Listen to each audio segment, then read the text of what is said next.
दोस्त मैं आपको बता देना चाहता हूँ कि कंपनीज़ के अगर रूल्स एंड पॉलिसीज़ के अगेंस्ट अगर आप जाते हो, उनके रूल्स फॉलो नहीं करते हो, उनकी पॉलिसी फॉलो नहीं करते हो, तो कंपनी आपको सेम डे टर्मिनेट कर सकती है। इवन आपका एक्सपीरियंस वहाँ पे 2 साल का हो, 4 साल का हो, 8 साल का हो, 10 साल का हो, 15 या 20, 25 साल का भी अगर आपको किसी भी कंपनी में कोई एक्सपीरियंस है, अगर आप किसी भी कंपनी के रूल्स के अगेंस्ट गए हो, किसी भी कंपनी के जो रूल्स हैं वो आपने फॉलो नहीं करे हैं, तो कंपनी आपको सेम डे टर्मिनेट कर सकती है। और इसमें सबसे ज़्यादा जो डेटा देखा गया है, अगर गूगल पे डालोगे तो 95% कंपनी जिसमें है MNCs कंपनी यानी कि मल्टीनेशनल कंपनीज 95% है। जैसे HCL हो गया, विप्रो, IBM, टेक महिंद्रा, ये मतलब एक तरीके से जो कंपनीज हैं MNCs, मैंने आपको कुछ नाम यहाँ पे बताए।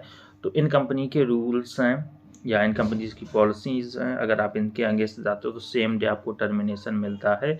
मतलब जिसको हम विदिन 25 आवर्स बोलते हैं, 24 आवर्स बोलते हैं, या 20 या 30 आवर्स बोलते हैं, 35 आवर्स बोलते हैं। तो ये कंपनीज का मतलब एक रूल होता है। अब ये मत सोचो कि नहीं 24 घंटे के अंदर, कोई कंपनी बोलती है वर्किंग डेज से लेके मिडनाइट तक, कोई बोलती है कि नहीं से फ्रॉम टुमारो। तो वो कंपनीज के रूल्स होते हैं कि वो विदिन 24 आवर, 30 आवर्स और 7 मार्क्स आपका जो होता है 72 आवर्स होता है।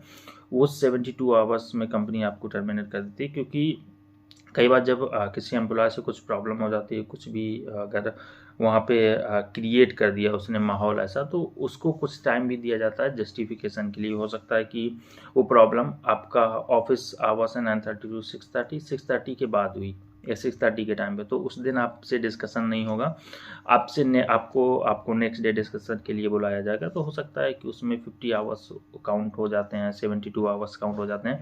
तो आपको जस्टिफिकेशन के लिए वहाँ पे टाइम भी दिया जाता है कि इतने दिनों में आप अपना जस्टिफिकेशन सबमिट कर दो। जैसे ही आप अपना जस्टिफिकेशन देते हो, अगर उनको लगता है कि कंपनी पॉलिसी के अगेंस्ट है और आपने वो अपनी किसी पॉलिसी को ब्रेक किया हुआ, तो सेम डे टर्मिनेशन मिलता है।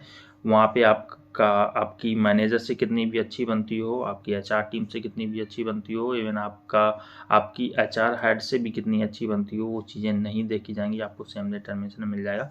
तो हमेशा मैं आपको सजेस्ट करूंगा कि कंपनी पॉलिसी के अगेंस्ट ना जाएं, उसके अंडर काम करें, उसके जो रूल्स हैं उसके अंडर काम करें, जिससे आपकी जॉब वहाँ पे सेफ रहे। बाकी अगर आपको लगता है कि अगर आप सेम डे टर्मिनेट कर दिएगा तो आपको दूसरी जगह ऑन स्पॉट जॉब मिल जाएगी, इतना टैलेंट है, तो फिर आप अपने अकॉर्डिंग चूज़ कर सकते हो। और बाकी आप फॉलो कर सकते हो रूल्स, अगर आपको लगता है कि नहीं मुझे सेम कंपनी में रुकना ही रुकना है।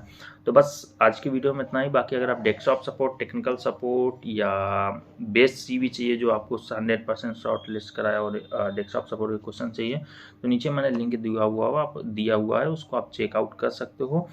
वो आपको 100% शॉर्टलिस्ट कराने में हेल्प करेंगे, आपको इंटरव्यू में काफ़ी ज़्यादा हेल्प करने वाले हैं। मैं मिलता हूँ किसी नेक्स्ट वीडियो में। Till then have a great moment and don't forget to like, share and subscribe. Thank you so much for coming here.